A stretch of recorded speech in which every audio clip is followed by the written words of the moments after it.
সাপ নিয়ে সচেতনতা শিবির ঘাটাল এসডিও অফিসের বর্ণপরিচয় মুক্ত মঞ্চে। আপনারা দেখছেন ইন্ডিয়া নিউজ কলকাতা। আজ ঘাটাল এসডিও অফিসের বর্ণপরিচয় মুক্ত মঞ্চে সাপ নিয়ে একটি সচেতনতা শিবির অনুষ্ঠিত হল। এই শিবিরের আয়োজন করেন মলয়বাবু। এলাকার জনসাধারণ এবং শিক্ষার্থীরা এই শিবিরে উপস্থিত থেকে সাপের প্রজাতি, তাদের আচরণ এবং সাপে কাটলে করণীয় বিষয়ে বিস্তারিত জ্ঞান লাভ করেন। মলয়বাবু তাঁর বক্তব্যে সাপের ভুল ধারণাগুলি দূর করার চেষ্টা করেন এবং সাপে কাটলে ওঝা বা গুণিনের কাছে না গিয়ে দ্রুত হাসপাতালে যাওয়ার গুরুত্বের ওপর জোর দেন। তিনি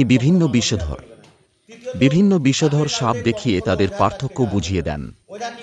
এছাড়াও সাপ কামড়ালে প্রাথমিক চিকিৎসা হিসাবে কি কি পদক্ষেপ নিতে হবে সে বিষয়ে হাতে কলমে প্রশিক্ষণ দেন। এই ধরনের সচেতনতা শিবিরগুলি সাপের উপদ্রবপ্রবণ এলাকায় অত্যন্ত গুরুত্বপূর্ণ ভূমিকা পালন করে। আশা করা যায় এই শিবিরের মাধ্যমে এলাকার মানুষ সাপ সম্পর্কে আরও সচেতন হবেন এবং সাপের কামড় থেকে জীবনহানির ঘটনা কমে আসবে। সরাসরি ঘাটাল থেকে আকাশের রিপোর্টে আমি গৌরব, ইন্ডিয়া নিউজ কলকাতা। বর্ণপরিচয় মঞ্চে সর্ব সচেতনতা হচ্ছে মলয়বাবু করছে। দুটো গোপ্রো সাপ ধরেছেন আজকে, জোড়া গোপ্রো, দুটো গেরি ভাঙা। উনি বলবেন, ওনার দু হাতে দুটো সাপ, একটু দেখুন উনি বলছেন। এই দুটি হচ্ছে মনোপোলেট কোবরা, মানে গেরি ভাঙা। এদের বিষের নাম হচ্ছে নিউরোটক্সিন, সায়েন্টিফিক নেম হচ্ছে নাজা কাউটিয়া। এসব কাটলে কি হয়? এসব কাটলে আমাদের শরীরে যত শিরা উপশিরা আছে রক্ত প্রবাহ বন্ধ হয়ে যায়, আস্তে আস্তে শ্বাসকষ্ট শুরু হয়, চোখটি শিবলেপ্ত হয়, মানুষটি মৃত্যুর কোলে ঢলে পড়ে। তাই সাপে কাটলে তিনটে জিনিস। নাম্বার 1, 100 মিনিটের মধ্যে নিয়ারেস্ট ব্লক স্বাস্থ্যকেন্দ্র। নাম্বার 2, ক্ষতস্থানে লেগে কোনোদিন বাঁধন দেবেন না। নাম্বার 3, কখনো ওঝার কাছে যে নিজের প্রাণটা নষ্ট করবেন না। আর একটা আছে, সাপে কাটলে 5টা অক্ষরের মধ্যে সচেতনতা বার্তা, রাইট, RIGHT। রাইট মানে ঠিক, এটা সবাই জানে। প্রথম অক্ষর আর মানে রিঅ্যাসুরেন্স। কাউকে সাপে কাটলে তাকে আশ্বস্ত করতে হবে, আতঙ্ক থেকে দূরে রাখতে হবে। মনে রাখতে হবে যে সাপে কাটার মেন শত্রু হচ্ছে আতঙ্ক।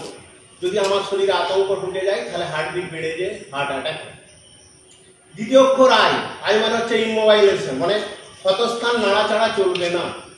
যদি নাড়াচাড়া করি বৃষ্টি সারা শরীরে চালিয়ে যে বিপদ ঘটে যাবে। তৃতীয় চতুর্থ অক্ষর হচ্ছে জিএইচ মানে গো টু হসপিটাল। আমাদেরকে যেতে হবে গোল্ডেন সময়, অর্থাৎ 100 মিনিট। 100 মিনিটের মধ্যে নিয়ারেস্ট ব্লক স্বাস্থ্যকেন্দ্র। লাস্ট অক্ষর টি হচ্ছে টেল ফর ডক্টর ফর ট্রিটমেন্ট, মানে কোনো একটা রুগীকে আমি ঘাটাল থেকে নিয়ে যাচ্ছি ঘাটাল হসপিটাল, নিয়ে যা সিমটম মানে লক্ষণ কী কী আসবে, চোখ বুঝে আসতে পারে, গা বমি করতে পারে, বমি করতে পারে, পেচ্ছাপ দিয়ে রক্ত আসতে পারে, যতগুলি রোমকূপ আছে আমাদের শরীরে সব দিয়েই রক্ত আসতে পারে। এইসব ঘটনা ডাক্তারকে তুলে বলতে হবে, কোনো পাড়ার লোককে নয়। সাপে কাটলে পাড়ার লোককে বলা চলবে না, কারণ পাড়ার বিভিন্ন মানুষ এখনো কুসংস্কারে আচ্ছন্ন হয়ে আছে। তারা বলবে কালকে একটি ঘোড়ারে সাপে কেটেছিল, মারা গেছে। এই নেগেটিভ কথাবার্তা কারোর কাছে বলা চলবে না। তাই সাপে কাটলে আবারও বলবো 3টি জিনিস। নাম্বার 1, 100 মিনিটের মধ্যে নিয়ারেস্ট ব্লক স্বাস্থ্যকেন্দ্র। কোনো রকম ওঝার খপ্পরে না পড়ে, কোনো রকম ব্লেড দিয়ে চিরে রক্ত না বার করে, কোনো রকম নাড়াচাড়া না করে। দ্বিতীয়, ক্ষতস্থানে রেখে বাঁধন দেবেন না। তৃতীয়, কখনো ওঝার কাছকে যে নিজের জীবনটা নষ্ট করবেন না। এরা স্বামী স্ত্রী জোড়া।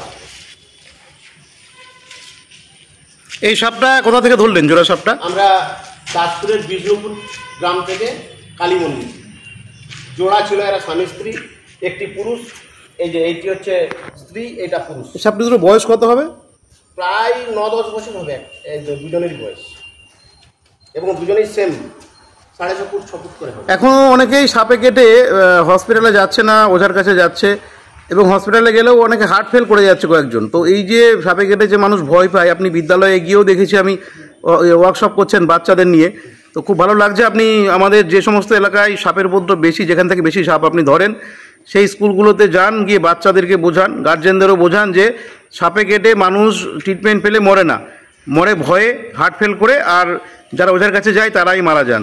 তো কেউ যেন ওঝার কাছে না যান সাপে কেটে, আর সবাই যেন হসপিটালে যান, এবং যারা হসপিটালে যাবেন তারা যেন চিন্তা না করেন, তাদেরকে যেন ঘাবড়ে দেওয়া না হয়, এটা একটু সবাইকে বলবেন। অবশ্যই শুধু সাপে কাটলে এক গাদা লোক সাপে কাটা রুগীর কাছে পৌঁছানো চলবে না, খালি আতঙ্কিত হয়ে ও হার্ট অ্যাটাক হয়ে যাবে।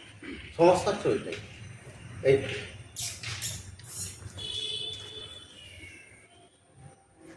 দেখুন, জোড়া খরিশ বা জোড়া গোকরো, এটাকে গিরি ভাঙা বলছেন মলয়বাবু। ভাঙা পদ্মপুকুর, এই যে মাথায় পদ্ম আছে এই জন্য এদেরকে বলা হয় পদ্মপুকুর। দুটো সাপ স্বামী স্ত্রী, প্রায় 9 বছর বয়স, উনি ধরেছেন আজকে দাসপুর থেকে। তো এরকম সাপ দেখলেই খবর দেবেন আমাদেরকে, মলয়বাবুকে। আমার সঙ্গে অনেকে যোগাযোগ করেন, আমি মলয়বাবুর নাম্বার দিয়ে দিই, মলয়বাবুর নাম্বারও দেয়া থাকে সব জায়গাতে। তো সর্পবন্ধু উনি আছেন বলে এই বছরও যে বন্যা পরিস্থিতি, সেখানেও তিনি অসংখ্য সাপ ধরেছেন, 100-র বেশি। তো প্রতিদিনই প্রায় 10টি-5টি করে সাপ উনি ধরেন। তো খুব ভালো লাগে। এবং ওনার জন্মদিন আমরা পালন করেছিলাম কয়েকদিন আগে সবাই মিলে। তো মলয়বাবু দীর্ঘজীবী হোক এবং আমাদের এইভাবেই রক্ষা করে যান, এই বার্তা।